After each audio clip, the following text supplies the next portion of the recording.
Questo servizio è offerto da Fare, servizi integrati per l'impresa. Fischia il vento e infuria la bufera, alla presentazione del marchio del melone del Montagnanese, organizzato dall'assessore all'agricoltura di Montagnana, Loredana Borghesan, in collaborazione con le associazioni agricole Coldiretti, Confagricoltura, Confederazione Italiana Coltivatori ed Eurocoltivatori, e con patrocinio della provincia.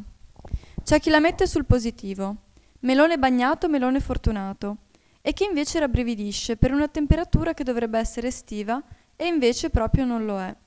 Comunque si va avanti, ma non nella piazza Vittorio Emanuele II, bensì sotto i più accoglienti portici della Cassa di Risparmio. Il melone è un prodotto storico, presente già negli statuti del Comune di Montagnana del 1366. Gli stessi che nel 1977 hanno resuscitato il palio dei 10 comuni. Sono ben 13 le aziende agricole del Montagnanese che hanno aderito al progetto Melone avviato un anno fa dall'assessore Borghesane e dalle associazioni agricole. Ad un anno di distanza, marzo 2010, è nata ufficialmente l'associazione Melone del Montagnanese, con tanto di marchio che distingue un prodotto di eccellenza della zona. Ma sentiamo il parere di Domenico Riolfato, assessore provinciale all'agricoltura. Ma io penso che Montagnana sia partita veramente con il piede giusto e faccio i complimenti all'assessore Borghesan che ha guidato, diciamo, questa operazione.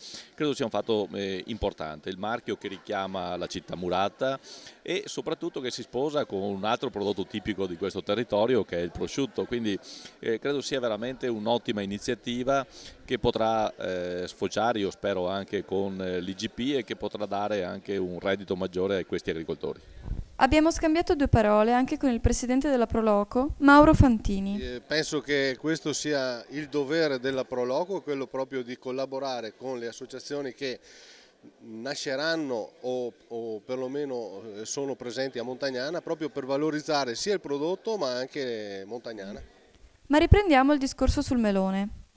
Le aziende che hanno aderito al progetto sono 4 di Santa Margherita d'Adige, 3 per ciascun comune di Montagnana, Casale di Scodosi e Saletto. Dovranno seguire un severo disciplinare di produzione per contribuire alla promozione e al miglioramento igienico-sanitario di un prodotto che si sposa con il prosciutto crudo.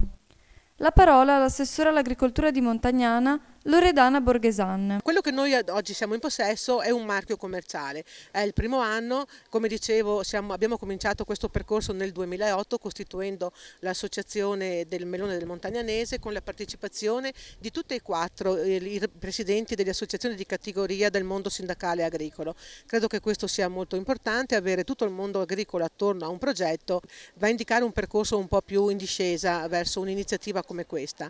Diciamo che abbiamo fatto un'analisi sia di test organolettici piuttosto che di tasso zuccherino su questo melone ed è il risultato idoneo per poter essere valorizzato e promozionato.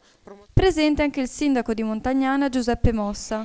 Per carità, adesso c'è la moda dei prodotti tipici, tanti se li inventano. Noi non abbiamo questo problema, i prodotti tipici li abbiamo veramente, si tratta solo di valorizzarli, si tratta in un momento particolare di crisi anche per un comparto importante come l'agricoltura per l'economia del nostro territorio, di valorizzare quei prodotti tipici che abbiamo la fortuna di avere come il melone. Il presidente del Consorzio di Padova, Antonio Piccolo. La scelta del testimonial del melone è caduta su una campionessa europea e italiana di rally, la padovana Maria Grazia Vittadello.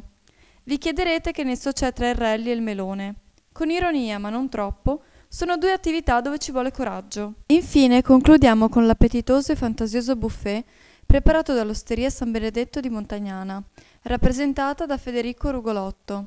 Il melone appunto che è un prodotto eccezionale per le possibilità di abbinamento, insomma oggi abbiamo abbinato, non so, dalla fetta greca al prosciutto crudo dolce di Montagnana, carpacci di pesce, è veramente un prodotto eccezionale. In questo caso abbiamo usato anche un surprino in abbinamento con il melone. Un buffet che è stato letteralmente preso d'assalto dal pubblico.